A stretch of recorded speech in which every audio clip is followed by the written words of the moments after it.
기능기천은 왜 하려고 그러는 거지? 근데? 도시 삶에 대한 염증이라고 사람들이 얘기하는데 좀 내가 충분히 고민을 못했구나. 그냥 오로지 나만 생각했구나. 아침에 일어나면은 진짜 뭐 지옥철이라고 얘기하는 지하철을 타야 되고 또 버스를 타야 되고 이런 것도 너무 싫었고, 가장 결정적인 이유는 일을 하다 보니까 내가 너무 무리해서 병원에서 수술을 하게 됐고, 수술을 하면서 병원에 누워있다 보니까 도대체 내 젊음은 어디로 가고 있는가 이런 생각이 들어서 조금 더 좀 자연적인 방법으로 내 몸을 관리하고 건강해질 수 있는. 솔직한 내 생각에는 사실 도시에서 적응을 못하거나 아니면 취직을 못하거나 본인의 이야기가 아니기 때문에 그치. 굉장히 이게 지금 막 뭐라고 해야 되나, 그럴 것이라는 가정에서 얘기를 해서 그런 건데, 기능을 직접 하신 분들한테 진짜 물어보면은 저 정확한 얘기를 들을 수 있을 거예요. 근데 그래. 나는 개인적으로 나는 건강상의 이유가 가장 컸고, 또 하나는 사람들이 얘기하는 것처럼 농업에 분명히 비전이 있을 거라는 생각을 했어. 근데 그게 먹거리에 분명히 문제가 많이 있고 그런 먹거리의 변화가 필요하다는 생각을 했고, 실제로 그런 농업을 해봤고 그런 농업을 하다 보니까 분명히 비전이 있는 건 맞는데 아직 그 비전이 통용될 만큼 성숙되지 못한 사회인 것 같아. 그러니까 농업이 말 그대로 먹거리를 생산하는 거기 때문에 먹거리에도 분명히 그 품질이라는 게 있고 그 사람이 먹었을 때 어떤 느껴지는 게 분명히 다른 부분이 있었기 때문에, 그러니까 내가 생각하는 좋은 먹거리라는 거는 자연 친화적인 방법으로 생산된 것들이라고 생각했고, 그런 것들이 분명히 인체에 이롭게 작용할 거라는 생각을 했고, 그런 것들을 많은 사람들이 비싸더라도 구입해서 먹을 거라는 생각을 했는데 1단계, 2단계까지는 좋았는데 3단계가 이루어지지 않더라고, 절대로. 그리고 3단계가 이루어진다 하더라도 내가 생산할 수 있는 생산량의 한계가 있다 보니까 내가 사기쳐서 물건을 팔기 전에는 내가 원하는 만큼의 어떤 비전을 보기는 힘들더라고. 죽으라고 일을 해서 병원에 갔는데 정말 죽겠더라고, 가보니까. 왜냐하면 수술비로 한 달 동안 고생했던 그 월급이 부족하더라고.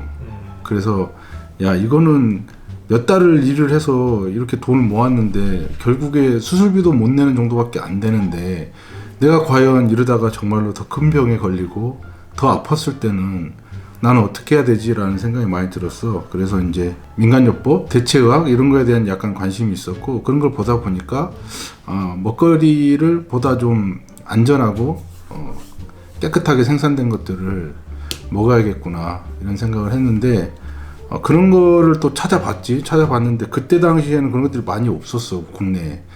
그래서 정말로 이런 농업을 내가 직접 한번 해봐야겠다는 그런 생각이 들어서 농업대학을 가게 되고, 농업대학을 졸업한 이후에 실제로 그런 농업을 해보게 된 건데, 이게 이론과 현실은 정말 다르고, 문제였던 거는 내가 가진 생각과 일반적인 사람들이 가진 생각이 달랐기 때문에 아무리 내가 좋은 농산물이라고 얘기해도 소비자는 좋은 농산물은 맞는데 사 먹을 수는 없다라는 거지. 사회적으로 그런 부분들에 대해서 기본적으로 먹거리에 대한 교육이 제대로 안 이루어졌기 때문에, 그렇다 하더라도 농업인으로서의 삶은 나아질 수가 없더라고. 왜냐하면 생산량이 적으니까. 그런 부분들은 좀 내가 충분히 고민을 못했구나. 그냥 오로지 나만 생각했구나. 근데 하지만 내가 건강이 좋아지고 농업을 알게 되고 자연 친화적인 어떤 삶을 살면서 그 시간만큼 굉장히 행복했던 것 같아. 목적에 대해서 분명함은 있어야 될 것 같아. 왜냐하면 비전적으로 만들어낼 수 있고 또 그거에 자기 상황에 맞춰서 계획을 수립하고 또 그런 걸 통해서 어떻게 살 것인가, 이걸 진짜 직업으로 가져갈 것인가에 대해서도 진중하게 생각하려면 목적에 대해서 생각을 안 하면 안 되는데, 대부분의 어떤 시스템에 의해서 오는 사람들이 많거든. 기농기천하면 얼마큼 지원금을 준다, 아니면 어떤 지원을 해준다. 근데 밑도 끝도 없는 거야. 이게 하려고 했던 사람들한테는 그게 계획 속의 계획이 되는데, 그냥 여기 가면 얼마의 어떤 지원금이 나오고 어떤 기회라는 걸 만들어 준다니까 막 무작정 간 사람들한테는 굉장히 좀 실망스러운 희망 고문이 될 수도 있다는 걸 많이 봤지. 내가 목적이 뚜렷하고 그거에 대한 확고한 의지가 있다고 하더라도 실제로 내가 살아가야 되는 어떤 삶의 환경이 바뀌면서부터는 내가 생각하지 못했던 변수들이 너무나 많거든. 그래서 그런 변수들을 지혜롭게 잘 극복해낼 수 있는 사람이 돼야 되고, 그러기 위해서는 나 혼자보다는 누군가 곁에 있는 누군가 있으면 좋겠고, 또 그걸 도와줄 수 있는 멘토로서의 역할을 해줄 수 있는 사람이 필요한데, 그런 사람들을 좀 주변에 가깝게 지내는 게 제일 좋은 방법인 것 같아. 그렇지. 사람을 통해서 푸는 게 답이야, 사실. 귀농귀촌에 대해서 좀 어떤 선입견이나 안 좋은 이야기들을 많이 듣거든. 근데 나는 개인적으로 내가 시골에서 살면서 안 좋은 것보다 좋은 게 나는 더 많았기 때문에 많은 사람들한테 독려해주고 싶고 그거에 대해서 권유를 해주고 싶은데, 너무나 언론이나 이런 뭐 방송이나 이런 데 보면은 부정적인 이야기들이 너무 많아서 좀 그런 것들은 좀 안타깝게 느껴져. 그게 단순히 그 사람의 잘못이 있어서가 아니라 어떤 환경적인 요인도 있을 수 있고 정책적인 요인도 있을 수 있는데, 뭐 궁극적으로 이걸 따져보면은 그 개인 삶의 문제잖아. 그래서 본인 스스로가 그거를 잘 극복을 해야 된다고 봐. 젊은 나이에 많은 일을 할 수 있고 다양한 경험을 할 수 있는데, 굳이 내가 이렇게 시골에 내려와서 살고 시골의 어떤 농업에 대한 경험을 하고 있는 가장 큰 이유 중에 하나는, 귀농하는 세대들이 대부분 50대, 60대가 이제 귀농하는 붐이 있었어. 그때 당시에 잠깐. 그래서 그때 나는 느낀 게 뭐냐면, 내가 저 나이에 은퇴해서 귀농을 하게 된다면 나는 뭘 가지고 귀농을 할 수 있을까?